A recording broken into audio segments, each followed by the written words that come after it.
હું રેશમા ભરતસિંહ સોલંકી. ભરતસિંહ મારા પતિને જન્મદિવસની શુભેચ્છા.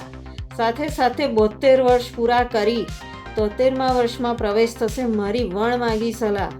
73 વર્ષના કોંગ્રેસી ડોસાની બર્થડે પોતાની બર્થડે ઉજવણીને આ કોંગ્રેસી ડોસાએ નામ આપ્યું પરિવાર સંગમ. પરિવાર સંગમનો કાર્યક્રમ યોજાનાર ડોસા આ ડોસા ઉપર તેની સગી બહેનોએ કોર્ટ કેસ કરેલ છે, જે અબોલા કરેલા છે, જેના સગા ભાઈઓ વાત કરવા તૈયાર નથી. આથી વિશેષ તો ડોસાએ પોતાની પૌત્રી ઉંમરની યુવતી સાથે પીળી ચડ્ડી પહેરી અડધી રાત્રે રંગરેલિયા મનાવતા ઝડપાઈને પત્નીને મારા હાથનો માર ખાધો છે અને માર ખાતા સમાચારોમાં ચમકેલા છે. ત્યારે એ બર્થડેને પરિવાર સંગમ કહેવાય કે ચરિત્રહીનનું સંમેલન?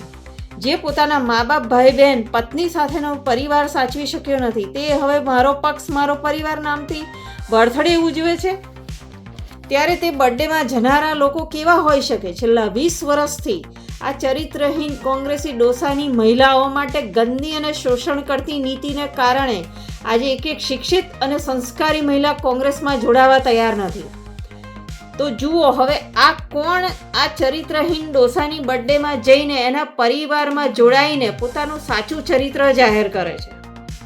સાથે સાથે એમના ભાઈ રબર સ્ટેમ્પ જે પ્રદેશ ચલાવી રહ્યા છે, અમિત ચાવડા, જે બધા જ તમાશા જુએ છે.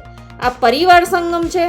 મહિલા સશક્તિકરણની વાતો કરતી આ કોંગ્રેસે લગ્ને કુંવારા રાત્રે પીળી ચડ્ડી પહેરીને રંગરેલિયા મનાવતા ઝડપાઈને મારા હાથનો માર ખાતા ન્યૂઝ પ્રકાશિત થયા બાદ પણ આ ડોસાને જમ્મુ કાશ્મીરનો પ્રભારી બનાવી જાણે પૌત્રી ઉંમરની યુવતી સાથે રંગરેલિયા મનાવવા માટે હનીમૂન પેકેજ આપ્યું.